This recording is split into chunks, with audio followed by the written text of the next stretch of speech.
राधे राधे। जय श्री कृष्ण। दोस्तों, आज की इस पावन वाणी को सुनने से पहले आइए हम सब मिलकर प्रेम पूर्वक भगवान श्री कृष्ण का स्मरण करें।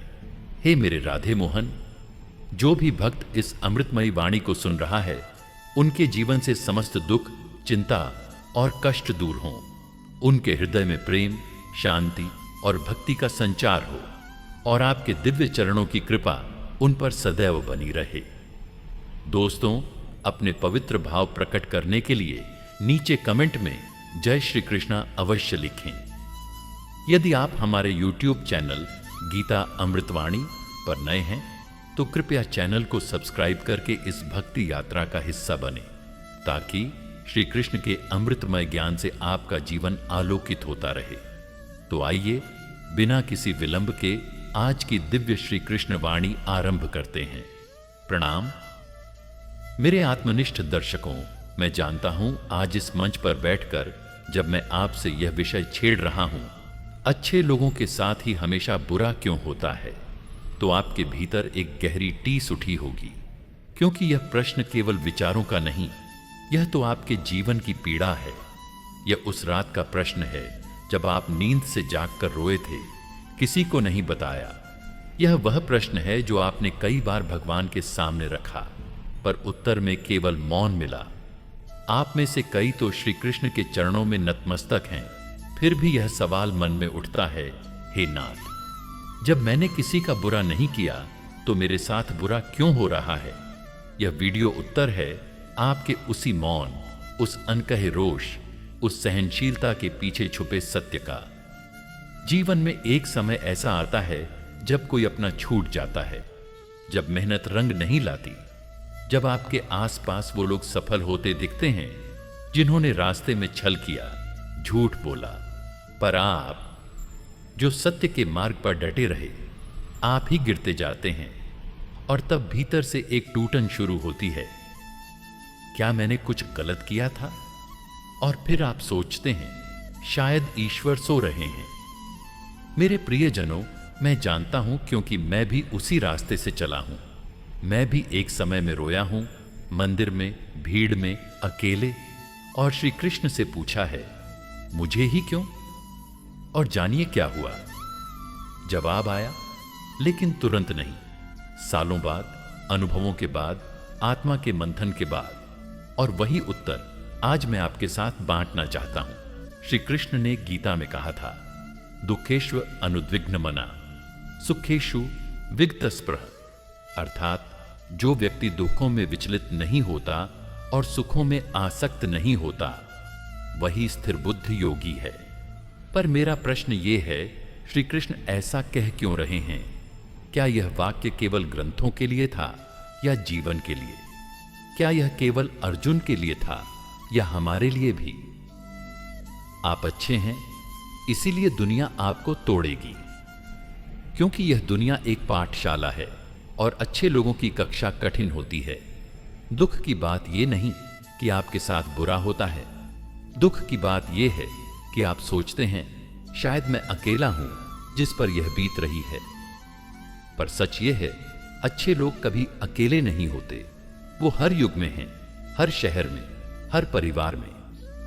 राम को भी वनवास मिला था, सीता को धरती निकल गई थी, हरिश्चंद्र को सब कुछ खोना पड़ा था, फिर भी वे अच्छे कहलाए। क्यों? क्योंकि अच्छाई का मूल्य आराम नहीं है, अच्छाई का मूल्य है त्याग। अच्छे लोग अक्सर दूसरों की चिंता करते हैं, पर खुद की पीड़ा छुपा लेते हैं। आप में से कई अपने परिवार का सहारा हैं, दूसरों के लिए हंसते हैं, पर जब रात होती है तो आंसू तकिए में बह जाते हैं।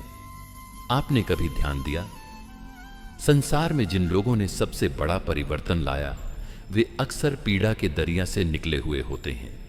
गौतम बुद्ध, मीरा, नचिकेता, हनुमान, रानी लक्ष्मीबाई, महात्मा गांधी, किसी ने आराम की गोद में बैठकर दुनिया को नहीं बदला। और आज आप वही यात्री हैं, उसी यात्रा के राही। मेरे श्रोताओं, तो जब आप पूछते हैं मेरे साथ ही क्यों, तो एक और प्रश्न उठता है, क्यों नहीं। क्या आप जानते हैं कि ईश्वर केवल उन्हीं को चुनते हैं जिन्हें वे अपना पात्र मानते हैं? क्या कभी आपने सोचा कि शायद बुरा इसीलिए हो रहा है क्योंकि आप बुरे नहीं हैं? महाभारत में जब धर्मराज युधिष्ठिर ने सत्य का पालन किया, तब उन्हें हर बार असफलता मिली। द्रौपदी चीरहरण से गुजरी, भीम अपमान से, अर्जुन भ्रम से, पर अंत में क्या हुआ? श्री कृष्ण का चक्र चला, अधर्म नष्ट हुआ और धर्म की पुनर्स्थापना हुई। तो जीवन में जो बुरा होता है वह अंत नहीं, वह प्रक्रिया है। आज जब आप ऑफिस में मेहनत करते हैं और प्रमोशन किसी चापलूस को मिलती है, जब आप रिश्तों में वफादार रहते हैं पर धोखा फिर भी आपको मिलता है, जब आप खुद भूखे रहकर दूसरों को खिलाते हैं और अंत में अकेले रह जाते हैं, तब आपको लगता है दुनिया गलत है। लेकिन आप भूल जाते हैं यह संसार एक दृश्य है। आप अभिनेता नहीं, आप निर्देशक हैं। जो आज घट रहा है वह आपके भीतर कुछ नया रच रहा है। शायद ईश्वर आपको इसीलिए तो तोड़ रहे हैं ताकि आप उनसे जुड़ सकें। हर आंसू जो आपने चुपचाप बहाया, हर अन्याय जो आपने सहा, हर त्याग जो आपने बिना बताए किया, वो सब गिना गया है ऊपर उस परम चेतना के पास। वो आपको तैयार कर रहे हैं एक बड़े कार्य के लिए। तो मेरे भाई, मेरी बहन, अगली बार जब आप टूटने लगें तो ये मत पूछना मेरे साथ ही क्यों, बल्कि कहना शुक्रिया प्रभु, आपने मुझे योग्य समझा परीक्षा के लिए। याद रखिए, सत्य कभी हारता नहीं, वह केवल देर से जीतता है। और अच्छे लोगों का जीवन संघर्षों से नहीं, विजयों से परिभाषित होता है। मेरे भगवत भक्तगण, आखिर अच्छे लोगों के साथ ही बुरा क्यों होता है?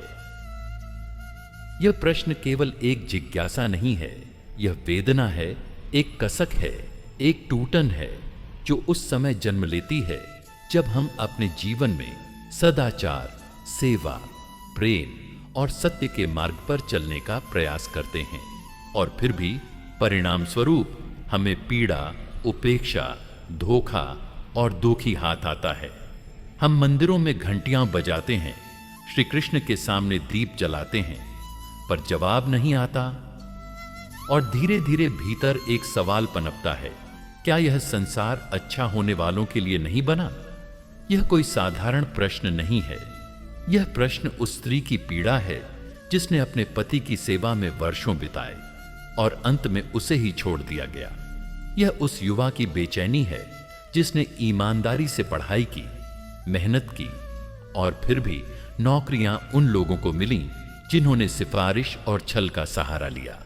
यह उस बूढ़े माँ बाप की असहायता है जिन्होंने बच्चों के लिए अपना जीवन कुर्बान कर दिया, और अब वही बच्चे उन्हें वृद्धाश्रम की ओर ढकेलते हैं। यह प्रश्न सिर्फ तर्क का नहीं है, यह एक सामूहिक चीत्कार है उस अच्छाई की जो लगातार अपने अस्तित्व की कीमत चुका रही है। मेरे दर्शकों, और तब जब यह प्रश्न हमारे मन में उठता है, हम श्री कृष्ण के चित्र को देखते हैं, गीता के पन्ने खोलते हैं और कहते हैं, हे गोविंद, जब आपने कहा था कि धर्म की रक्षा के लिए आप हर युग में आते हैं, तो फिर आज यह अधर्म क्यों फल फूल रहा है? आपके भक्त ही पीड़ित क्यों हैं?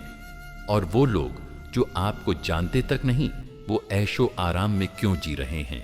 यह वेदना उस स्थान से उठती है जहां आस्था और अनुभव एक दूसरे से टकराते हैं। यह वह द्वंद्व है जहां श्रद्धा लड़खड़ाने लगती है और हमें लगने लगता है कि या तो हमने जीवन को गलत समझा या फिर ईश्वर ने। लेकिन ठहरो, शांत हो जाओ, क्योंकि जवाब आता है, पर शोर में नहीं, मौन में, सवाल के शोर से नहीं, भीतर की शांति से। श्री कृष्ण जब अर्जुन को कुरुक्षेत्र के रणभूमि में उपदेश देते हैं, तो वह सिर्फ युद्ध की रणनीति नहीं देते, वह जीवन का रहस्य खोलते हैं। दुखेश्व अनुद्विग्न मना, सुखेशु विगत स्पृह, यानी जो व्यक्ति दुख में विचलित नहीं होता और सुख में आसक्त नहीं होता, वही योगी है। यह कोई दर्शन की बात नहीं, यह जीने की विधि है। श्री कृष्ण यह नहीं कह रहे कि तुम्हें दुख नहीं मिलेगा, बल्कि वह यह सिखा रहे हैं कि जब दुख आए तो उसमें अपना आत्मबल कैसे बनाए रखना है। अब जरा गहराई से सोचिए, क्या यह संभव है कि अच्छा होना ही कारण है जिसकी वजह से संसार तुम्हें तोड़ता है? क्या यह मुमकिन है कि अच्छाई अपने आप में एक चुनौती बन जाती है इस दुनिया के लिए, जो छल, प्रतिस्पर्धा, दिखावे और स्वार्थ से भरी हुई है? बिल्कुल, क्योंकि जो सत्य पर चलता है उसका पथ कांटों से भरा होता है। लेकिन उसी कांटों के रास्ते पर चलकर अर्जुन को भगवान श्री कृष्ण का साथ मिला और उसी मार्ग पर चलकर सीता को अग्नि परीक्षा से गुजरना पड़ा। हरिश्चंद्र को सब कुछ खोना पड़ा और नचिकेता को मृत्यु से संवाद करना पड़ा। यह संसार अच्छों की परीक्षा लेता है क्योंकि ईश्वर उन्हें अपनी सेना में सबसे आगे रखना चाहता है। याद रखिए, जो सैनिक सबसे मजबूत होता है उसे ही सबसे कठिन मोर्चे पर भेजा जाता है। श्री राम को वनवास क्यों मिला? सीता को वन में क्यों भेजा गया? पांडवों को जुए में क्यों हराया गया? ये सभी अच्छे थे, श्रेष्ठ थे, पर उनके जीवन की कहानी संघर्ष से भरी थी। क्यों? क्योंकि जब ईश्वर तुम्हें किसी महान उद्देश्य के लिए चुनते हैं तो तुम्हें साधारण परिस्थितियों से ऊपर उठाना ही होता है, और वह तभी संभव है जब तुम्हें तोड़ा जाए, परखा जाए, जलाया जाए, जैसे सोना अग्नि में तपता है और कुंदन बनता है। इसलिए जब आपके साथ अन्याय हो, जब आपकी मेहनत की कद्र न हो, जब लोग आपको छोड़ दें, धोखा दें, जब आप हर रोज टूटते जाएं और फिर भी मुस्कुराते रहें, तब समझ लीजिए आप उन्हीं चुने हुए लोगों में से हैं जिनसे श्री कृष्ण कुछ विशेष करवाना चाहते हैं। आपका जीवन सामान्य नहीं है, इसलिए आपकी पीड़ा भी सामान्य नहीं होगी। जो जीवन बदलते हैं उन्हें पहले खुद भीतर से बदलना पड़ता है। आज हम एक ऐसे समय में जी रहे हैं जहां दिखावा, स्वार्थ और झूठ को सफलता की सीढ़ी मान लिया गया है। जो गलत हैं वो जोर से बोलते हैं, जो सही हैं वो चुपचाप सहते हैं, और तब आपको लगता है कि अच्छाई कोई मूल्य नहीं रही। पर सुनिए, अच्छाई तात्कालिक रूप से हारी हुई लग सकती है, पर वह अंततः ही विजयी होती है। राम जब वनवास गए तो लोग सोचते थे कि रावण ही जीतेगा, पर देखिए इतिहास क्या कहता है। रावण केवल नाम है, राम तो आज भी जीवन का आदर्श है। तो हे श्रोता, यह मत पूछो कि मेरे साथ ही क्यों, बल्कि आज से यह कहना शुरू करो, मुझे ही क्यों नहीं। क्योंकि अगर श्री कृष्ण ने तुम्हें दुख दिया है तो उसके पीछे कोई गहरा अर्थ, कोई महान कार्य और कोई अदृश्य योजना छिपी हुई है। हर आंसू जो तुम्हारी पलकों से गिरा है वह गिन लिया गया है। हर दर्द जो तुमने मुस्कुराकर सहा है वह लिखा जा चुका है। और हर बार जब तुम टूटा और फिर भी उठ खड़े हुए, वहां ईश्वर ने ताली बजाई है। तुम्हारा संघर्ष तुम्हारा अपराध नहीं, बल्कि तुम्हारा तप है। यह संसार तुम्हें शायद न समझे, लेकिन वह जो गीता में कहता है योगक्षेमम वहाम्यहम, वह तुम्हारे हर कर्म, हर दोहक और हर मौन को जानता है। और याद रखना, जो श्री कृष्ण को जानता है वह कभी अकेला नहीं होता। भगवान श्री कृष्ण के प्रिय भक्तों, चलिए अब एक गहरा प्रश्न उठाते हैं। क्यों एक बच्चा जन्म लेते ही धन संपत्ति में आंखें खोलता है और दूसरा बच्चा झुग्गियों में? क्या ईश्वर पक्षपाती है? क्या अच्छाई और बुराई का न्याय जन्म के साथ ही शुरू हो जाता है? क्या एक इंसान के साथ हो रही पीड़ा सिर्फ वर्तमान कर्मों की देन है? नहीं, नहीं और नहीं। यह दुनिया सतही नहीं है। यह जीवन केवल इतना भर नहीं है कि जो आज किया उसका फल कल मिल गया।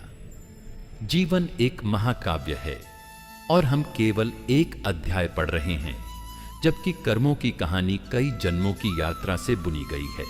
हम जब कहते हैं अच्छे लोगों के साथ बुरा क्यों होता है, तो हम केवल इस जन्म की सीमाओं में प्रश्न पूछते हैं। लेकिन क्या आपने कभी एक क्षण को ठहर कर यह सोचा है कि शायद इस जन्म की अच्छाई पूर्व जन्म की किसी अधूरी कड़ी का परिणाम हो सकती है? श्रीमद् भगवद गीता में भगवान श्री कृष्ण स्पष्ट कहते हैं, नेहाभिक्रमणा शोस्ति प्रत्यवायो न विद्यते, यानी इस आध्यात्मिक मार्ग पर कोई प्रयास व्यर्थ नहीं जाता। अगर तुमने किसी भी जन्म में कुछ अच्छा किया है तो उसका फल मिलेगा, चाहे आज मिले या 7 जन्म बाद, लेकिन मिलेगा। और इसी तरह यदि किसी जन्म में तुमने किसी को दुख पहुंचाया, किसी की आत्मा को छलनी किया, किसी के श्राप को आमंत्रित किया, तो वह ऊर्जा, वह कंपन, वाइब्रेशन, वह संस्कार अगले जन्मों में तुम्हारा पीछा नहीं छोड़ते। यहां पर एक रहस्य छिपा है जिसे समझे बिना हम जीवन की पीड़ा को कभी नहीं समझ सकते। हम सोचते हैं कि हम अच्छे हैं, इसलिए हमारे साथ बुरा क्यों हो रहा है। लेकिन मित्रों, हम अपने कर्मों की केवल वर्तमान परत को देख सकते हैं, जबकि हमारी आत्मा कई जन्मों के अनुभवों, कर्मों और संस्कारों की गठरी है। जैसे किसी नदी का पानी ऊपर से शांत दिखता है, लेकिन नीचे पत्थरों से टकराता रहता है, वैसे ही हमारी आत्मा के तल में कर्मों की टकराहट चलती रहती है। मेरे प्रियजनों, कल्पना कीजिए, कोई व्यक्ति इस जीवन में संत है, त्यागी है, सबके भले की कामना करता है, पर उसे कैंसर हो जाता है। आप कहते हैं इतना अच्छा इंसान, फिर ये कष्ट क्यों? लेकिन आप नहीं जानते, पिछले जन्म में वही व्यक्ति एक बलशाली योद्धा था, जिसने क्रोध में आकर सैकड़ों निर्दोषों का संहार किया। अब वह आत्मा बदल चुकी है, पर ब्रह्मांड का नियम यही है, हर क्रिया की प्रतिक्रिया होती है, और जब तक वह प्रतिक्रिया पूरी नहीं होती, तब तक आत्मा को उसका अनुभव करना ही होगा, चाहे वह इस जन्म में कितनी भी सात्विक क्यों ना हो जाए। यहां कई लोग सोचते हैं, अगर पिछले जन्म की सजा मिलनी ही थी तो मुझे अच्छे कर्म करने की क्या आवश्यकता। तो ध्यान से सुनिए, अगर तुम्हें यह सजा मिल रही है और फिर भी तुम अच्छे कर्म कर रहे हो, तो समझो कि तुम अपने भाग्य को जला रहे हो। तुम्हारे भीतर की वह शक्ति जो इस पीड़ा के बीच भी अच्छाई को नहीं छोड़ती, वही तुम्हारा नव निर्माण कर रही है। यही वह क्षण है जब ईश्वर मुस्कुराते हैं, क्योंकि तुम्हारे भीतर का तेज पुरानी पीड़ाओं को सहने के बाद भी बुझा नहीं है। श्री कृष्ण ने जब अर्जुन से कहा था कि कर्मण्येवाधिकारस्ते मां फलेषु कदाचन, तब वह केवल युद्ध के संदर्भ में नहीं था, वह जीवन के हर क्षेत्र के लिए था। क्योंकि कर्म तो हम सभी कर रहे हैं, अच्छे भी बुरे भी, लेकिन हमारा अधिकार केवल कर्म पर है, फल पर नहीं। फल तो उस विराट तंत्र के अधीन है जो हर जन्म, हर विचार, हर भाव और हर स्पंदन को जोड़कर न्याय करता है। यह तंत्र बहुत जटिल है, पर पूर्णतः न्यायपूर्ण है। भगवत भक्तगणों, अब प्रश्न उठता है, क्या हम अपने कर्मों से पूरी तरह मुक्त नहीं हो सकते? क्या हमारे जीवन की दिशा तय हो चुकी है? तो उत्तर है नहीं। हमारे पास अभी भी विकल्प हैं, हमारे पास अभी भी संकल्प की शक्ति है। संस्कार हमारे बीते जन्मों की छाया है, लेकिन संकल्प हमारे इस जन्म की मशाल है। जैसे कोई दिया अंधेरे को चुनौती देता है, वैसे ही हमारा संकल्प हमारे पुराने कर्मों की छाया को जला सकता है। लेकिन उसके लिए हमें पीड़ित से जागरूक साधक बनना होगा। हम जीवन में जब यह समझने लगते हैं कि हर दुख का कारण कोई बाहरी शक्ति नहीं, बल्कि हमारी ही आत्मा के भीतर छिपी एक कहानी है, तब हम किसी को दोष देना छोड़ देते हैं। तब हम शिकायत करना बंद कर देते हैं और आत्मनिरीक्षण शुरू करते हैं। और यही आत्मनिरीक्षण आत्म जागृति बनता है। यही एक सच्चे साधक का आरंभ है। प्रिय दर्शकों, कभी कभी हमें यह भी लगता है कि जिन लोगों ने हमें पीड़ा दी, जिन्होंने हमें गिराया, धोखा दिया, वो तो सुखी हैं और हम अच्छे होकर भी दुखी हैं। लेकिन देखिए, उनके कर्म उनके पीछे चल रहे हैं और एक दिन वह पल आएगा जब प्रकृति हर आण को चुकाएगी। आणम कृत्वा रिपुं स्पृशति काला। समय हर दुश्मन को छूता है, हर अधर्म को झुकाता है। इसलिए तुम्हें यह समझना होगा कि तुम्हारा आज का दुहक किसी पुराने आण की अदायगी है और तुम यह आण चुकाकर हल्के हो रहे हो। अब प्रश्न यह नहीं रह जाता कि क्यों बुरा हो रहा है, बल्कि यह बन जाता है इस बुराई से मुझे क्या सीखना है, क्या त्यागना है, क्या बदलना है। यही वह क्षण होता है जब इंसान पीड़ा से आगे बढ़ता है उद्धार की ओर। तो हे श्रोता, अगर तुम सच में अच्छा बनने की राह पर हो और तुम्हारे साथ बुरा हो रहा है तो डरना नहीं। यह ब्रह्मांड तुम्हारा पुराना बोझ हल्का कर रहा है। यह समय तुम्हें नया बना रहा है। यह तुम्हारा तप है और तप हमेशा एक नवीन आत्मा को जन्म देता है। मेरे आत्मनिष्ठ श्रोताओं, मैं अब एक ऐसा प्रश्न उठाना चाहता हूं जो शायद हर भक्त, हर आस्तिक, हर टूटे हुए हृदय के भीतर एक गूंज की तरह उठता है। जब हम सबसे अधिक पीड़ा में होते हैं, जब हमारा संसार अंधकार में डूबा होता है, जब हर ओर से विश्वासघात, अपमान और टूटन हमें घेर लेती है, तब भगवान कहां होते हैं? तब ईश्वर क्यों मौन रहते हैं? यह प्रश्न कोई नया नहीं है। यह प्रश्न उस अर्जुन ने भी श्री कृष्ण से पूछा था जब वो कुरुक्षेत्र के रणभूमि में खड़ा होकर अपने ही लोगों को मारने से कतराने लगा। जब उसने अपना गांडीव नीचे डाल दिया, जब उसके हृदय में मोह, शंका और भय ने स्थान ले लिया, तब भी उसने कृष्ण से पूछा, क्या यह धर्म है? क्या यह न्याय है? और अगर है तो मेरे हृदय में इतनी पीड़ा क्यों है? और तब कृष्ण मुस्कुराए। उन्होंने गूढ़ रहस्य के द्वार खोले, पर उससे पहले वो भी मौन रहे। क्यों?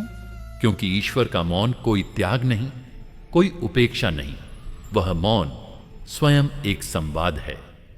वो मौन उस बिंदु पर होता है जहां हमारी आत्मा को अपने भीतर झांकने का अवसर दिया जाता है। वो मौन हमारी आत्मा की गहराइयों को टटोलने का निमंत्रण है। वह मौन कहता है, अब मैं नहीं, अब तुम खुद को जानो। हम जब अपने जीवन के सबसे कठिन समय से गुजरते हैं, एक प्रियजन को खोने के बाद, अपने सपनों के चकनाचूर होने के बाद, जब विश्वासघात हमें चीर देता है, जब समाज हमें अस्वीकार कर देता है, तब हमें लगता है जैसे हम अकेले हैं। हम ईश्वर को पुकारते हैं, हे प्रभु, कहां हो आप? क्या आप सुन नहीं रहे? क्या मेरी भक्ति झूठी थी? और उत्तर में केवल मौन आता है। परंतु उस मौन में ही तुम्हारी आत्मा का सबसे बड़ा क्रांति का बीज छिपा होता है। तुमने कभी देखा है कि गुरुकुल में गुरु परीक्षा के समय मौन हो जाते हैं? वे कुछ नहीं कहते। शिष्य कितनी भी कठिनाई में हो, गुरु उस समय केवल देखता है पर हस्तक्षेप नहीं करता। क्यों? क्योंकि परीक्षा का नियम ही यही है। परीक्षक मौन रहेगा और शिष्य को अपने संचित ज्ञान, अपने विवेक और अपने आत्मबल के आधार पर उत्तर देना होगा। उसी तरह जब जीवन हमारी परीक्षा लेता है, ईश्वर मौन रहते हैं, क्योंकि वे देखना चाहते हैं क्या हमारा विश्वास केवल सुख तक सीमित था या हम दुख में भी उन्हें थामे रहेंगे। वेदों में एक अद्भुत मंत्र आता है, अनुभव ही धर्म, अर्थात अनुभव ही धर्म है। धर्म केवल पढ़ने का नहीं, बोलने का नहीं, अनुभव करने का विषय है। और अनुभव तभी जन्मता है जब हम अकेले हों, जब हमारे सारे सहारे टूट जाए, जब हर ओर से धुंध हो, और तब हमें ईश्वर के मौन में मार्ग ढूंढना हो।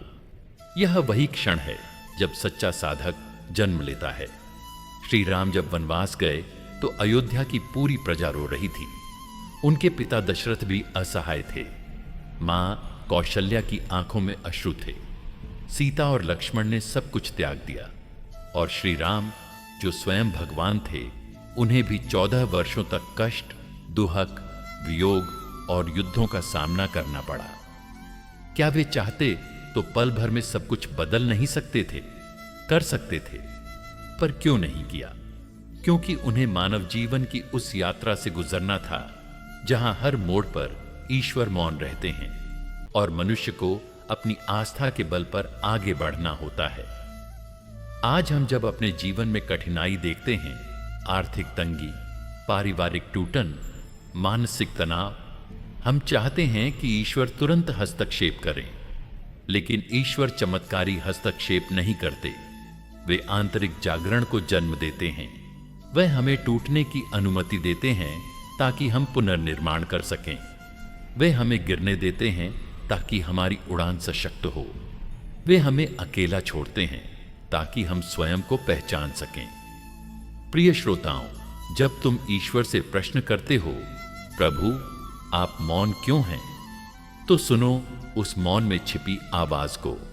वह कहती है, तुम जो दुख झेल रहे हो वो तुम्हारे भीतर छिपी शक्ति को बाहर लाने का साधन है। तुम जो अंधेरे में हो वह तुम्हारी दृष्टि को भीतर देखने का अवसर है। तुम जो अकेले हो वह इस सत्य का प्रतीक है कि तुम्हें अब अपने आप को जानने का समय आ गया है। कभी कभी मौन से बड़ी कोई भाषा नहीं होती। कभी कभी ईश्वर हमारी प्रार्थनाओं का उत्तर न देकर हमें उत्तर बनने की प्रेरणा देते हैं, और यह तभी संभव है जब हम दुख के बीच भी उनका नाम जपते रहें। यही तो है सच्ची भक्ति, यही तो है आत्मसमर्पण। मेरे प्रियजनों, यदि आज तुम्हारे जीवन में सब कुछ बिखरा हुआ है, अगर तुम रोते हुए अपने पल काट रहे हो, अगर तुम्हें लगता है कि भगवान तुम्हारी सुन नहीं रहे, तो रुक जाओ, चुपचाप बैठो, उनकी मौन उपस्थिति को अनुभव करो। वो वहीं हैं, तुम्हारे भीतर, तुम्हारे अश्रुओं के हर कण में, हर सांस में। वो चुप हैं, पर उनका मौन ही तो तुम्हें नया जीवन देने वाला है, क्योंकि मौन में ही ईश्वर की सबसे सशक्त भाषा छिपी है, आत्मा की भाषा। और जब तुम उसे सुनना सीख जाओगे, तब तुम्हें समझ में आएगा कि अच्छे लोगों के साथ जो भी होता है वो अंततः उन्हें उत्कृष्ट बनाने के लिए होता है। भगवान श्री कृष्ण के परम भक्तों, हम सबने जीवन में कभी न कभी यह प्रश्न जरूर उठाया होगा, मैंने किसी का बुरा नहीं किया, फिर भी मैं अकेला क्यों हूं। और अक्सर जब हम किसी के लिए अच्छा करते हैं तो बदले में अपमान, उपेक्षा और अंततः एक गहरा अकेलापन हमें घेर लेता है। यह अकेलापन बाहर का नहीं, भीतर का होता है, और यही अध्याय हमें उस गहराई तक ले जाने वाला है जहां हम समझेंगे क्यों अच्छाई का रास्ता अक्सर एकांत का रास्ता बन जाता है। जब कोई व्यक्ति संसार की सामान्य प्रवृत्तियों के विपरीत जाकर धर्म, सत्य और करुणा का जीवन जीने का प्रयास करता है, तो वह अनजाने में भी एक ऐसी यात्रा पर निकल पड़ता है जहां रास्ते में बहुत कम लोग उसके साथ होते हैं। क्यों? क्योंकि यह रास्ता संघर्षों से भरा है। यह रास्ता सच्चाई का है, जहां चापलूसी की कोई जगह नहीं। यह रास्ता कर्म का है, जहां हर कदम जिम्मेदारी से भरा होता है। अच्छे लोग जब किसी के दुख में साथ देते हैं, बिना स्वार्थ के हाथ पकड़ते हैं, तब वे धीरे धीरे लोगों के जीवन में एक आदर्श बनते जाते हैं। परंतु इस आदर्श को बहुत कम लोग निभा पाते हैं, और जो नहीं निभा पाते वे ऐसे लोगों से दूर होने लगते हैं, क्योंकि उन्हें अपना असत्य, अपनी सुविधा, अपनी स्वार्थपरता उजागर होती दिखती है। एक बार एक साधक ने अपने गुरु से पूछा, गुरुदेव, मैं हर किसी की मदद करता हूं, हर किसी के सुख दुख में सहभागी बनता हूं, फिर भी अंत में मैं अकेला क्यों रह जाता हूं? गुरु मुस्कुराए और बोले, बेटा, तू फूल बन गया है, लेकिन यह संसार पराग बीन कर चला जाता है, तुझसे जुड़ने नहीं आता। यह संवाद केवल एक साधक और गुरु के बीच नहीं, यह संवाद हम सबके भीतर चलता रहता है, हमारी आत्मा और हमारे अनुभवों के बीच। हमारी भलाई, हमारी सज्जनता धीरे धीरे हमें उस ऊंचाई पर ले जाती है जहां हवा तो होती है पर लोग नहीं होते। श्रीमद् भगवद गीता में भगवान श्री कृष्ण अर्जुन से कहते हैं, न हि कश्चित क्षणम पि जातु तिष्ठत्य कर्म कृत कार्यते यवशः कर्म सर्व प्रकृति जैर्गुणे। अर्थात कोई भी क्षण भर के लिए भी कर्म किए बिना नहीं रह सकता। लेकिन यह भी सच है कि जब तुम श्रेष्ठ कर्म करते हो तो तुम एक ऐसी ऊर्जा में प्रवेश करते हो जहां साधारण लोग असहज महसूस करते हैं, और यही असहजता रिश्तों में दूरी, और अंततः एकांत का कारण बनती है। प्रिय श्रोताओं, जब आप सच्चे बनते हैं तो झूठे आपसे डरने लगते हैं। जब आप निष्कलंक जीवन जीते हैं तो दोषी लोग आपसे दूरी बना लेते हैं। जब आप निस्वार्थ भाव से किसी के जीवन में प्रवेश करते हैं तो स्वार्थी लोग आपको बोझ समझ लेते हैं और धीरे धीरे आप अपने ही लोगों से पराया अनुभव करने लगते हैं। लेकिन इस पीड़ा में भी एक वरदान छुपा है। यह अकेलापन ही वह भूमि है जहां आत्मा की जड़ों में ध्यान, वैराग्य और अंततः ईश्वर का बीज अंकुरित होता है। आप सोचिए, जब श्री राम को वनवास मिला, वे तो केवल धर्म का पालन कर रहे थे। उनके सत्य, त्याग और कर्तव्य ने उन्हें राज सिंहासन से वन की ओर धकेल दिया। क्या वे गलत थे? नहीं, लेकिन उनकी भलाई ने उन्हें भी एकांत का उपहार दिया और इसी एकांत में उन्होंने रावण जैसे अधर्म के प्रतीक का संहार किया। भगवत भक्तगणों, अच्छाई जब दृढ़ होती है तो वह लोगों को आईने की तरह उनका चेहरा दिखाती है और कोई भी व्यक्ति रोज रोज अपने दोषों को देखना नहीं चाहता। इसीलिए अच्छे लोग धीरे धीरे किनारे कर दिए जाते हैं। लेकिन हे सज्जनों, यह किनारा किया जाना अपमान नहीं, यह तो एक चयन है ईश्वर का, जो तुम्हें भीड़ से अलग करके तुम्हें अपने निकट लाना चाहता है। और जब तुम्हें यह अकेलापन महसूस होता है, जब तुम्हें लगता है कि सब साथ छोड़ गए, तो वहीं से ईश्वर का हाथ तुम्हारी आत्मा को छूता है। वहीं से ध्यान की गहराई शुरू होती है। वहीं से मैं का विसर्जन और तू का प्रकट होना प्रारंभ होता है। अकेलापन तप है, यह भलाई की तपस्या है और यह तप ही अंततः तुम्हें उस शांति तक पहुंचाता है जो भीड़ कभी नहीं दे सकती। प्रिय भक्तों, अब मैं आपसे एक प्रश्न पूछता हूं, क्या आप अकेले हैं? क्या आपको लगता है कि आपकी भलाई आपको दुनिया से दूर कर रही है? यदि हां, तो मन में यह विश्वास रखिए कि आप अकेले नहीं हैं। आप उन तपस्वियों की परंपरा में हैं जिनके अकेलेपन ने ही उन्हें महान बनाया। आप उस दिव्यता की ओर अग्रसर हैं जहां से लौटने वाला हर व्यक्ति एक प्रकाश बन जाता है। इसीलिए जब भी आपको लगे कि आपकी सज्जनता आपको अलग कर रही है, तो यह मत सोचिए कि कुछ गलत हो गया है, बल्कि यह समझिए कि आप सही मार्ग पर हैं। हर बड़ा पेड़ जब बड़ा होता है तो उसका तना अकेला होता है, लेकिन वह ही तो वह आधार होता है जिस पर पूरी डालियां, पत्तियां, फल और फूल टिके होते हैं। प्रिय श्रोताओं, इस जीवन में एक समय ऐसा अवश्य आता है जब ईश्वर चाहता है कि हम केवल उसी के सहारे खड़े हों, और वह तभी होता है जब दुनिया धीरे धीरे दूर होती है। इस दूरी से मत घबराइए, क्योंकि यह दूरी ही आपकी निकटता बनती है, स्वयं से, सत्य से और ईश्वर से। प्रिय श्रोताओं, अब हम उस अध्याय पर प्रवेश करने जा रहे हैं जो हर संवेदनशील, हर करुणामय और हर निस्वार्थ व्यक्ति के हृदय की पीड़ा को गहराई से छूता है। आपने कभी सोचा है कि जो लोग हमेशा दूसरों की मदद करते हैं, जो हर किसी के दुख में साथ खड़े होते हैं, जो बिना किसी अपेक्षा के सबके बोझ को अपने कंधों पर उठाते हैं, वही लोग अंत में क्यों टूट जाते हैं? क्यों ऐसा होता है कि जिनकी आत्मा निर्मल होती है, जिनका हृदय दूसरों के लिए धड़कता है, वे ही सबसे ज्यादा उपेक्षा, पीड़ा और अकेलेपन के शिकार होते हैं? इस अध्याय में हम इसी रहस्य के भीतर प्रवेश करेंगे और जानने की कोशिश करेंगे कि क्या यह केवल दुर्भाग्य है या फिर कोई गहरा आध्यात्मिक सत्य छिपा है इस पीड़ा के पीछे। सनातन धर्म के दिव्य ग्रंथों में एक अत्यंत सूक्ष्म सत्य छिपा है। जो व्यक्ति जितना अधिक भीतर से उज्जवल होता है, जीवन उसे उतनी ही गहराई में परखता है। जैसे अग्नि शुद्ध सोने की पहचान करती है, वैसे ही जीवन की कठिनाइयां एक सच्चे व्यक्ति की आत्मा की कसौटी बन जाती हैं। जब कोई व्यक्ति बार बार दूसरों की समस्याओं को अपने सीने से लगाता है, वह धीरे धीरे दूसरों के दर्द को अपना बना लेता है। पर क्या कभी किसी ने उस दर्द की थकान देखी है? क्या कभी किसी ने उस व्यक्ति की आंखों में छिपी वीरानियों को पढ़ा है? जिसने सबको सहारा दिया पर खुद के लिए कोई कांधा न पाया? जब हम श्री राम को वनवास जाते हुए देखते हैं, तब वे एक आदर्श पुत्र, एक आज्ञाकारी भाई और एक धर्मनिष्ठ राजा के रूप में विदा लेते हैं।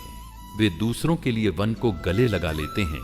उनकी पीड़ा को समझने वाला कोई नहीं होता सिवाय उनके भीतर बसे दिव्य पुरुषार्थ के। ठीक वैसे ही हमारे समाज में भी कई श्री राम हैं जो दूसरों के लिए अपना सुख त्याग देते हैं, पर जब जीवन की संध्या आती है तो वे अकेले रह जाते हैं, क्योंकि जिनके लिए उन्होंने त्याग किया वे आगे बढ़ चुके होते हैं और उनका बलिदान बस स्मृति बनकर रह जाता है। प्रिय भक्तों, आप किसी भी परिवार में झांक कर देखिए, वहां एक ऐसा सदस्य अवश्य मिलेगा जो सबके दुख सुख का ख्याल रखता है, जो सबसे पहले दौड़ डाहता है जब कोई बीमार होता है, जो हमेशा माफ कर देता है जब उसे अपमानित किया जाता है, जो अपना भोजन भी त्याग सकता है पर किसी और की भूख बर्दाश्त नहीं कर सकता। पर यही व्यक्ति सबसे ज्यादा गलत समझा जाता है। इसी की बातों को टाल दिया जाता है, इसी की थकान को नजरअंदाज कर दिया जाता है, क्योंकि यह रोता नहीं, शिकायत नहीं करता, बस सहता चला जाता है। कभी कभी अच्छे लोग टूटते इसीलिए नहीं हैं क्योंकि वे कमजोर होते हैं, बल्कि इसलिए क्योंकि वे इतने मजबूत होते हैं कि सबको संभालते संभालते खुद को भूल जाते हैं। उनके भीतर करुणा का समुद्र होता है, पर कोई नहीं देखता कि इस समुद्र की गहराई में कितनी लहरें स्वयं उनके ही दिल को तोड़ती रहती हैं। ये समाज ऐसे लोगों से कहता है, तुम ही तो सब कुछ संभाल लेते हो, तुम्हें क्या जरूरत है किसी सहारे की। और यहीं से प्रारंभ होता है आत्मा का वह मौन विलाप जो बाहर से मुस्कुराता है पर भीतर से टुकड़ों में बंटा होता है। प्रिय कृष्ण भक्तों, हमने यह मान लिया है कि जो हमेशा देता है वह मांगने का अधिकार नहीं रखता। जो हमेशा शांत रहता है वह कभी परेशान नहीं हो सकता। जो हमेशा मदद करता है वह थकता नहीं। पर क्या आपने कभी श्री कृष्ण के उस रूप को देखा है जब उन्होंने कुरुक्षेत्र के बीचों बीच अर्जुन से कहा, हे पार्थ, उठो, यह समय रोने का नहीं, धर्म निभाने का है। और भीतर ही भीतर स्वयं कृष्ण ने कितनी वेदनाओं को छुपाया होगा यह हम समझ नहीं पाते। वे स्वयं भगवान होते हुए भी अपनों के युद्ध में सारथी बनते हैं, अपमान सहते हैं और अंत में इस दुनिया को मौन छोड़ डिरच कर चले जाते हैं। यह उनकी लीला नहीं, यह हमें सिखाने के लिए एक गूढ़ संदेश है कि जो सच्चे होते हैं उन्हें दूसरों का बोझ उठाते हुए स्वयं को खोने का सामर्थ्य रखना पड़ता है। लेकिन प्रिय श्रोताओं, क्या यही अंतिम सत्य है? क्या अच्छे लोगों का टूटना अनिवार्य है? नहीं, वे टूटते हैं क्योंकि वे स्वयं को प्राथमिकता देना भूल जाते हैं। वे अपने भीतर के कृष्ण को जागृत नहीं करते। वे भूल जाते हैं कि सेवा और त्याग के साथ साथ आत्मसंवर्धन और आत्मसम्मान भी उतना ही आवश्यक है। वे दूसरों को जल देने के चक्कर में अपनी ही कुप्पी बुझा देते हैं और जब भीतर अंधेरा हो जाता है तब उन्हें यह भी नहीं पता चलता कि अब वे किस दिशा में जा रहे हैं। अब समय आ गया है कि हम अच्छे लोगों को सिर्फ श्रद्धांजलि देने के बजाय उन्हें जीते जी समझें, उन्हें आत्मबल दें और सबसे पहले यदि आप स्वयं ऐसे व्यक्ति हैं तो खुद को पहचानें, अपनी सीमाओं को समझें, यह जानें कि आप कोई साधारण आत्मा नहीं हैं, आप एक दिव्य ऊर्जा हैं जिसे संसार की सेवा के लिए चुना गया है। पर यह सेवा तभी सफल होगी जब आपकी आत्मा भी स्वस्थ और आनंदमयी हो। अगर आप टूट जाएंगे तो इस दुनिया का कौन सहारा बनेगा? यह प्रश्न आपको ही खुद से पूछना होगा। हर अच्छे इंसान को यह समझना होगा कि सेवा कोई बोझ नहीं है, पर स्वयं को भूलकर सेवा करना आत्महत्या के समान है। श्रीमद् भगवद गीता में स्पष्ट लिखा है, उद्रेदात्मना आत्मानम नात्मानम व साधयेत। अर्थात पहले स्वयं को उठाओ, स्वयं को ऊपर लाओ, फिर दूसरों की मदद करो, जब तक आपका दीपक जलता रहेगा, आप दूसरों के अंधकार को मिटा पाएंगे। लेकिन यदि आपकी लौ ही बुझ गई, तो आप न स्वयं को बचा सकेंगे, न किसी और को। तो मेरे प्यारे दर्शकों, यदि आप एक अच्छे व्यक्ति हैं जो हमेशा दूसरों के लिए खड़े रहे हैं, जिन्होंने अपमान झेला है पर प्रतिक्रिया नहीं दी, जिन्होंने अपने सुख त्यागे हैं पर किसी को दुख नहीं दिया, तो अब समय है एक बार अपने ही भीतर झांकने का। पूछिए अपने आप से, क्या मैं खुद के साथ न्याय कर रहा हूं? क्या मैं जो बोझ उठा रहा हूं वह मेरा ही है या दूसरों का भी हिस्सेदारी है? क्या मैं उस मार्ग पर चल रहा हूं जहां मैं स्वयं को खो रहा हूं? आपका हृदय सुंदर है या ईश्वर की देन है? पर उसी ईश्वर ने आपको बुद्धि भी दी है, आत्मबोध भी दिया है। इस अध्याय का सार यही है, सेवा करें पर स्वयं को न भूलें, सहारा बने पर कभी भी खुद के कंधे को भी थामना न भूलें। इस जीवन का उद्देश्य केवल दूसरों के लिए जलना नहीं है, बल्कि स्वयं को भी ऐसा दीपक बनाना है जो हमेशा जलता रहे, दूसरों को भी प्रकाश दे और स्वयं भी कभी बुझने न पाए। आपके भीतर जो शक्ति है वह किसी कल्पना से कम नहीं, और जब आप उस शक्ति को पहचान कर जीना शुरू करेंगे, तब संसार आपकी ओर देखेगा और कहेगा, देखो, यह वही है जो टूटता नहीं बल्कि दूसरों को जोड़ ढता है। यही आपके जीवन की सच्ची विजय होगी।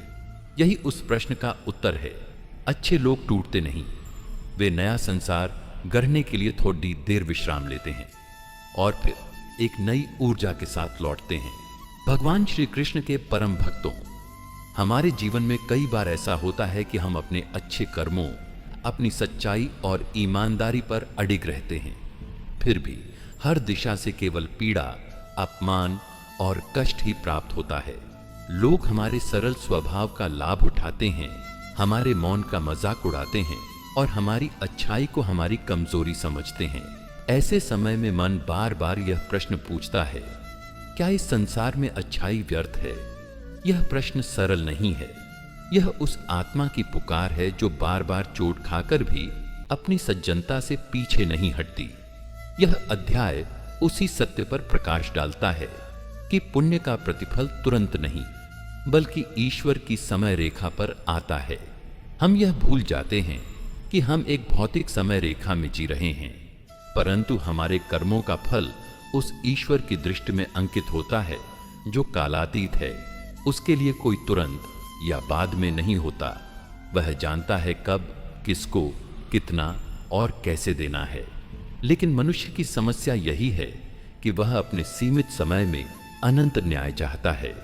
वह चाहता है कि आज उसका अपमान हुआ है तो कल ही सम्मान मिले।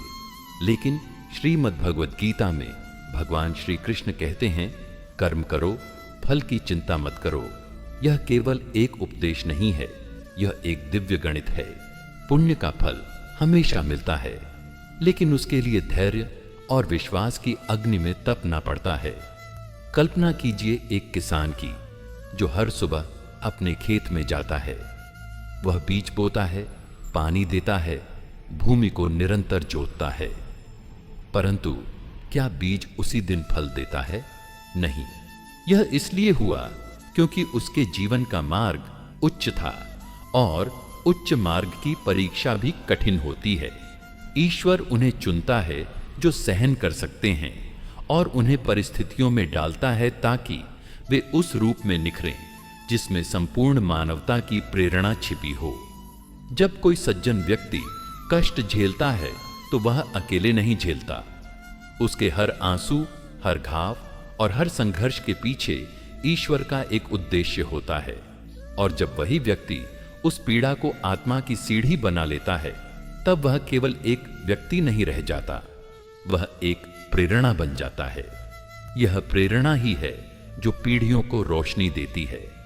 बुद्ध को देखिए, वह राजमहल छोड़ते हैं, संसार का दुख देखते हैं, आत्मा की गहराई में उतरते हैं, तपस्या करते हैं और फिर संपूर्ण ब्रह्मांड के लिए करुणा का संदेश बन जाते हैं। क्या उन्होंने अपने जीवन में केवल सुख देखा? नहीं, लेकिन उन्होंने पीड़ा को समझा, स्वीकारा और उस पीड़ा को परोपकार में रूपांतरित कर दिया। प्रिय श्रोताओं, ईश्वर की योजना में कोई त्रुटि नहीं होती। उसका हर निर्णय, चाहे हमें कितना भी कठोर लगे, वास्तव में हमारी आत्मा के विकास के लिए होता है।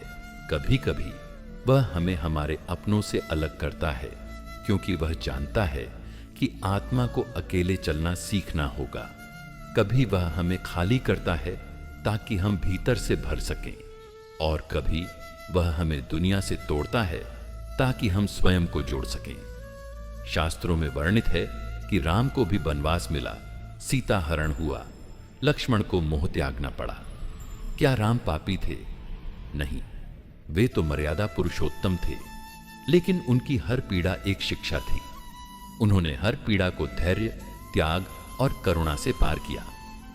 और वही राम आज हर भारतवासी के मन में बसे हैं। यदि उन्होंने भी संसार के अन्याय के सामने घुटने टेक दिए होते, तो क्या आज हम उन्हें पूजते? इसलिए जब तुम्हारे साथ अन्याय हो, जब तुम्हारी अच्छाई का मजाक उड़ाया जाए, जब तुम अकेले पड़ जाओ, तो घबराना मत।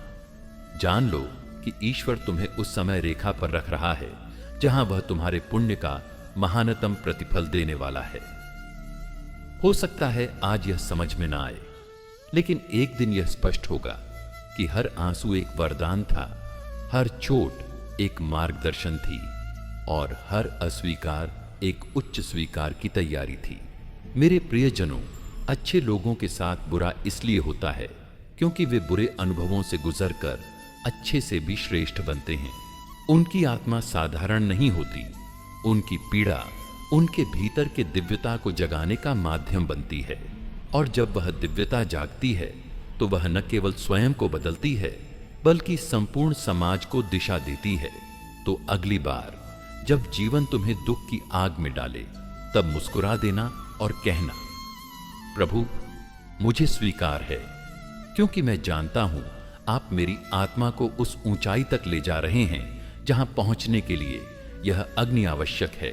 यही है पुण्य का प्रतिफल, जो ईश्वर की समय रेखा पर निश्चित है, अटल है और दिव्य है।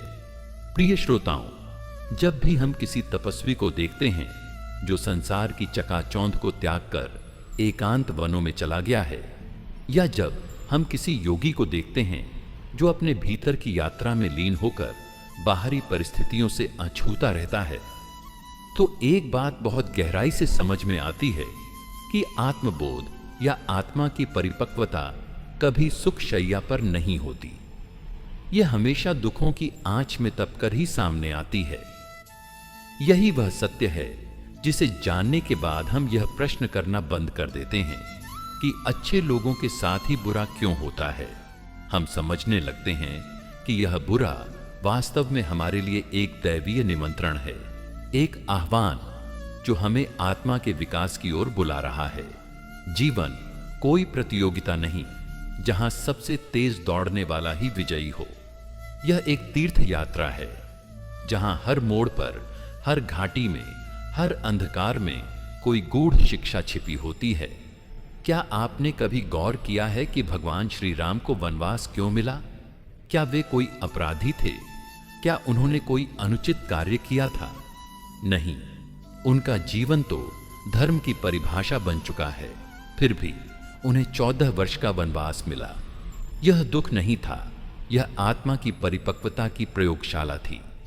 यही वह समय था जब श्री राम ने अपने भीतर छुपे विराट व्यक्तित्व को पहचाना, अपने कर्तव्य की गहराई को जाना और संसार को यह सिखाया कि विपत्तियां हमें गिराने नहीं बल्कि उठाने आती हैं। जैसे ही हम किसी पीड़ा से गुजरते हैं, हमारी आत्मा एक नए स्तर पर पहुंचती है। यह दुख का वह अदृश्य पक्ष है जिसे समझने के लिए केवल आंखों की नहीं, अपितु अंतरात्मा की दृष्टि चाहिए। जैसे जैसे कोई व्यक्ति आध्यात्मिक पथ पर बढ़ता है, वैसे वैसे उसकी परीक्षा भी गहरी होती जाती है। यह ईश्वर की व्यवस्था है कि जो अधिक सक्षम होता है उसे ही अधिक दायित्व और कठिनाइयां दी जाती हैं। वह हमें नष्ट करने नहीं बल्कि निखारने आता है।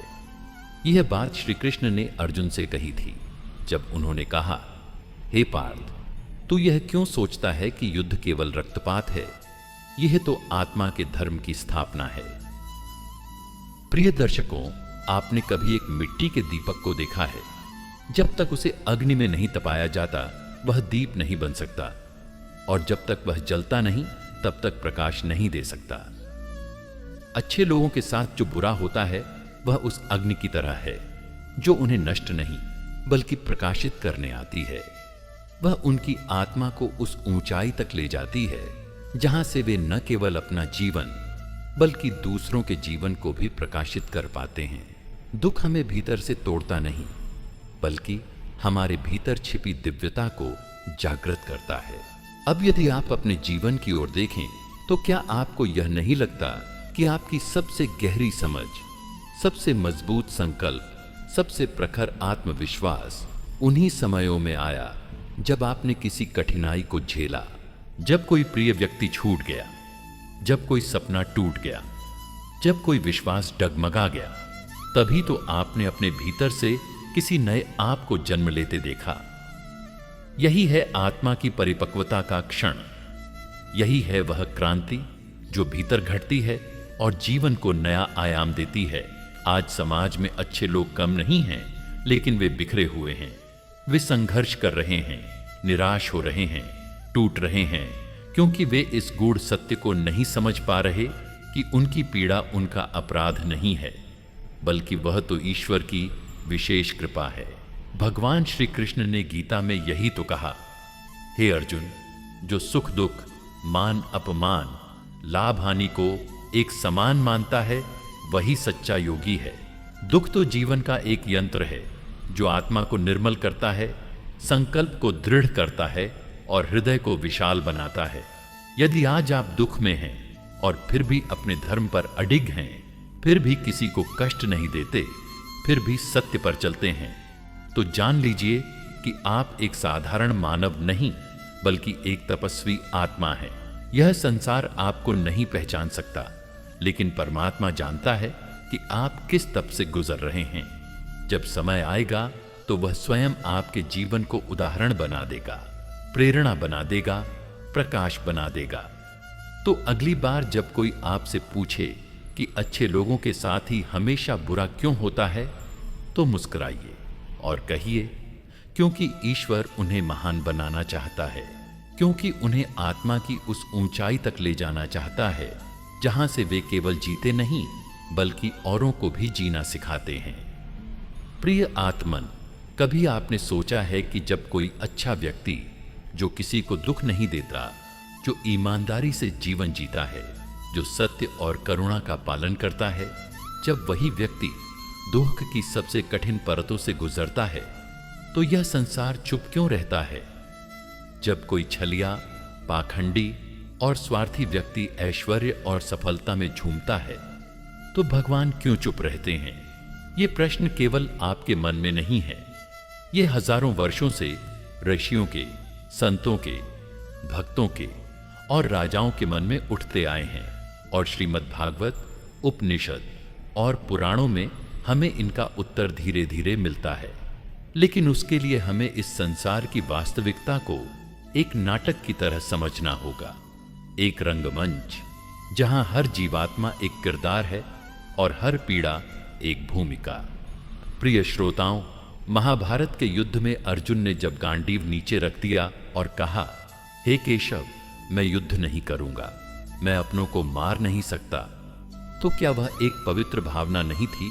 लेकिन श्री कृष्ण ने कहा, अर्जुन, यह तेरा धर्म है, तू योद्धा है, युद्ध करना तेरा कर्म है। क्या भगवान ने क्रूरता से कहा?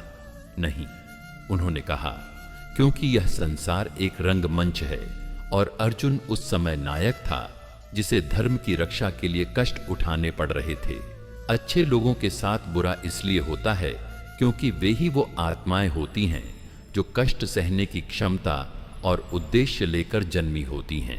यह एक साधारण घटना नहीं होती, यह ब्रह्मांड के एक बड़े उद्देश्य का भाग होता है।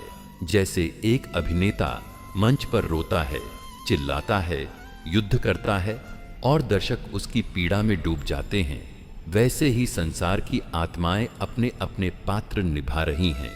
लेकिन फर्क यह है कि यह नाटक केवल दिखावा नहीं है, यह आत्मा के विकास का सबसे बड़ा साधन है। जब किसी तपस्वी का घर उजड़ता है, जब किसी सच्चे इंसान को धोखा मिलता है, जब किसी मां की गोद सूनी होती है, जब कोई सज्जन जीवन भर संघर्ष करता है और फिर भी सफलता उससे दूर रहती है, तो वो केवल अपने जीवन की परीक्षा नहीं दे रहा होता, बल्कि वह संसार को एक संदेश दे रहा होता है। जैसे भगवान राम ने 14 वर्षों तक वनवास भोगा, जंगलों में भटकते रहे, सीता जी का हरण हुआ, लक्ष्मण घायल हुए और फिर भी वे रघुकुल धर्म पर अडिग रहे। क्या वो केवल अपने जीवन की लीला कर रहे थे? नहीं, वो हमें दिखा रहे थे कि अच्छा व्यक्ति कितनी विपत्तियां झेले, फिर भी वह धर्म नहीं छोड़ता। यही उसकी पहचान है। प्रिय श्रोताओं, हम सब जब जन्म लेते हैं तो एक भूमिकाएं तय की जाती है। कुछ लोगों को इस संसार में केवल भोग के लिए भेजा जाता है, वे कर्मों का बोझ नहीं लाते। लेकिन जो आत्माएं पुरानी होती हैं, तपस्वी होती हैं, जिन्होंने पिछले जन्मों में उच्च साधनाएं की होती हैं, उन्हें ईश्वर स्वयं चुनता है एक विशेष भूमिका के लिए। वे इस संसार में आते हैं ताकि दूसरों को मार्ग दिखा सकें। और मार्ग दिखाने का सबसे बड़ा तरीका क्या है? अपने दुखों के माध्यम से उदाहरण बनना। पर क्या इसका मतलब यह है कि अच्छे लोगों को सदा कष्ट ही भोगते रहना होगा? नहीं। जो आत्मा इस रंगमंच पर अपने किरदार को निभा लेती है, वह अगले जन्मों में देवत्व को प्राप्त करती है। एक झोंका ऐसा आता है जहां उसे फिर कोई परीक्षा नहीं देनी पड़ती। लेकिन यह तभी संभव होता है जब वह आत्मा इस सत्य को स्वीकार कर ले कि यह जीवन अभिनय है। दुहक एक पात्र है और उसका अस्तित्व एक विशाल योजना का अंग है। ब्रह्मा जी ने जब नारद मुनि से कहा था, हे नारद, संसार की लीला वही समझ सकता है जो स्वयं को अभिनय समझे, वरना यह संसार उसे धोखा लगता है, तो उन्होंने किसी गूढ़ तत्व की बात नहीं की थी, बल्कि जीवन की सबसे बड़ी सच्चाई को सरल शब्दों में कहा था। इसलिए जब आपके साथ बुरा हो, जब जीवन आपको तोड़े, जब आपके कर्म के बावजूद आपको व्यर्थ पीड़ा मिले, तब बैठ जाइए मौन होकर और पूछिए स्वयं से, क्या यह मेरा अभिनय है? और उत्तर आएगा, हां, यह तुम्हारा किरदार है। निभाओ इसे पूरी श्रद्धा से, क्योंकि इस रंगमंच का निर्देशक स्वयं श्री कृष्ण है। और जब वह मंच का पटाक्षेप करेंगे, तब आप जानेंगे कि आपने संसार को कितना कुछ सिखाया। यही है अच्छे लोगों की पीड़ा का राज। वे केवल पीड़ित नहीं होते, वे संसार के लिए दीपक होते हैं जो अपने जलने से दूसरों का अंधकार दूर करते हैं। प्रिय भक्तों, जीवन में ऐसे क्षण आते हैं जब सब कुछ हमारे विरुद्ध प्रतीत होता है, जब हमारी सारी कोशिशें, हमारी सारी भलमनसाहत, हमारी ईमानदारी, हमारी नम्रता सब मिलकर भी जैसे हमारे दुखों को टाल नहीं पाती। तब मन में यही प्रश्न उठता है, मैंने तो किसी का बुरा नहीं किया, फिर मेरे साथ बुरा क्यों हो रहा है? आज हम इसी प्रश्न की उस विराट व्याख्या की ओर बढ़ते हैं जिसे समझने के लिए केवल आंखें नहीं, दृष्टि चाहिए। और वह भी केवल दृष्टि नहीं, विराट दृष्टि चाहिए। विराट दृष्टि वह होती है जो समय की सीमाओं को लांघ कर देखती है, जो किसी घटना को केवल उस क्षण में घट रही चीज नहीं मानती, बल्कि उसे ब्रह्मांडीय योजना का एक पुंज समझती है। जब कोई व्यक्ति, विशेषकर एक सज्जन आत्मा, पीड़ा से गुजरता है तो संसार उसे दुर्भाग्य का शिकार मानता है। लेकिन क्या सच में ऐसा होता है? क्या एक तपस्वी को वन में अकेले जीवन जीना, एक राजा को अपने राज्य से निष्कासन, या एक संत को समाज के तानों का सामना करना वास्तव में अभिशाप होता है? या वह तो उस आत्मा के विराट निर्माण की योजना होती है? श्रीमद् भगवद गीता में भगवान श्री कृष्ण अर्जुन से कहते हैं, न त्वेवाहम जातु नासम न त्वम नेमे जनाधिपा। अर्थात हम सब केवल इस जीवन तक सीमित नहीं हैं। जब कोई आत्मा जन्म लेती है तो उसके साथ उसका पुराना अनुभव, उसका कर्म फल और उसका एक दिव्य उद्देश्य भी साथ आता है। अच्छे लोगों के साथ बुरा इसलिए नहीं होता कि वे अच्छे हैं, बल्कि इसलिए होता है कि वे उस बुराई से भी एक गूढ़ अच्छाई को जन्म देने की क्षमता रखते हैं। हम सोचते हैं कि जो दुख हमें तोड़ रहे हैं वे हमारे विनाश की भूमिका है, लेकिन वे ही हमारे जीवन का पुनर्निर्माण कर रहे होते हैं। एक मिट्टी का दिया जब तक भट्टी की आग में नहीं जाता तब तक वह केवल कच्ची मिट्टी है, लेकिन जब वह तपता है तो दिया बनकर संसार को रोशनी देने के योग्य बनता है। ऐसे ही अच्छे लोगों के जीवन में दुख वह आग है जो उन्हें आत्मा की रोशनी से भरने के लिए जलाती है। अब जरा गहराई से सोचिए, अगर हर अच्छाई को तुरंत पुरस्कार मिलने लगे, हर सज्जन को तुरंत सुख और सम्मान मिलने लगे, तो फिर उस पुण्य की परख कैसे होगी? फिर संसार में वह कौन सी अग्नि होगी जो सत्य को शुद्ध करके अमृत बना देगी? भगवान श्री राम को वनवास मिला, सीता मां को लांछन मिला, युधिष्ठिर को जुए में हार मिली। क्या यह सब उनके बुरे कर्मों का फल था? नहीं, यह सब था उस विराट योजना का हिस्सा जिससे उनका चरित्र विश्व के लिए आदर्श बन सके। जब कोई अच्छा व्यक्ति कठिनाइयों से गुजरता है तब वह केवल अपने लिए नहीं झेलता, वह उस भविष्य की राह बना रहा होता है जिस पर अनगिनत लोग चलेंगे। एक तपस्वी की चुप्पी, एक संत की सहनशीलता, एक माता की आंखों के आंसू, ये सब मिलकर वह संदेश गढ़ते हैं जो कालजयी होता है। दुख जब अच्छे लोगों पर आता है तो वह उनके भीतर छिपी हुई उस विराट शक्ति को प्रकट करता है जिसे वे स्वयं भी नहीं जानते होते। एक बार एक शिष्य ने अपने गुरु से पूछा, गुरुदेव, जब मैं पूरी श्रद्धा से ईश्वर को पूजता हूं, सेवा करता हूं, किसी का बुरा नहीं करता, फिर भी मेरे जीवन में दुहक क्यों आते हैं?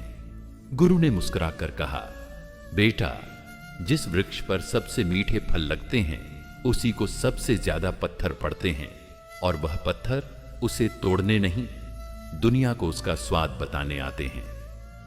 श्रोता मित्रों, हमें समझना होगा कि दुख केवल दुख नहीं होता, वह एक आवरण होता है जिसके भीतर ब्रह्म ज्ञान छिपा होता है। वह एक दरवाजा होता है जो हमें सांसारिक सीमाओं से दिव्य बोध की ओर ले जाता है। अच्छे लोगों के साथ बुरा इसलिए होता है क्योंकि वे उस विराट उद्देश्य के वाहक होते हैं जिसके आगे साधारण दृष्टि नहीं टिक सकती। इसलिए जब अगली बार आपके जीवन में कोई कठिनाई आए तो उससे घबराइए नहीं, उसे देखिए जैसे अर्जुन ने कुरुक्षेत्र को देखा, भय के साथ नहीं, कर्तव्य के साथ। समझिए कि आप उस आत्मा के रूप में चुने गए हैं जो न केवल अपने लिए बल्कि सृष्टि के लिए तपस्या कर रही है।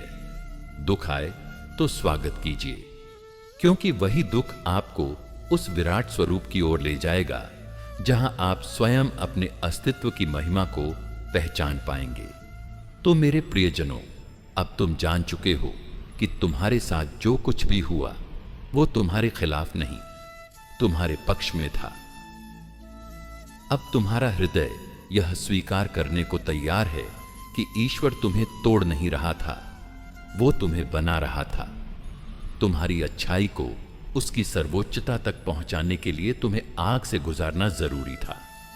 जैसे सोना तपकर कुंदन बनता है, वैसे ही तुम्हारी आत्मा तपकर दिव्यता से भर गई। तुम अब और रोगे नहीं कि मेरे साथ ही क्यों। अब तुम मुस्कुराओगे और कहोगे, मेरे माध्यम से क्यों नहीं।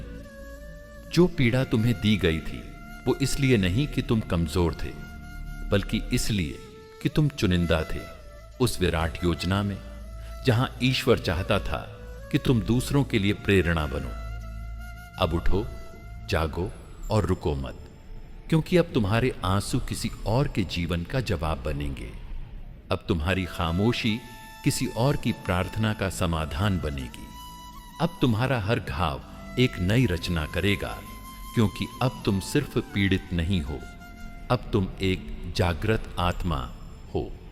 मेरे प्रियजनों, अब समय आ गया है कि मैं आप सभी की आज्ञा लूं। अगर आपको यह दिव्य श्री कृष्ण वाणी पसंद आई हो तो वीडियो को लाइक करें और हमारे चैनल गीता अमृतवाणी को सब्सक्राइब करना न भूलें। कमेंट में जय श्री राधे कृष्णा लिखकर बताइए कि आपको भगवान श्री कृष्ण का यह गूढ़ ज्ञान कैसा लगा। ऐसे ही दिव्य और आध्यात्मिक ज्ञान की अमृतवाणी में डूबे रहने के लिए बेल आइकॉन दबाएं ताकि हमारी हर नई वीडियो की सूचना आपको तुरंत मिले। जय श्री कृष्णा, राधे राधे। भगवान श्री कृष्ण आपकी सारी मनोकामनाएं पूर्ण करें।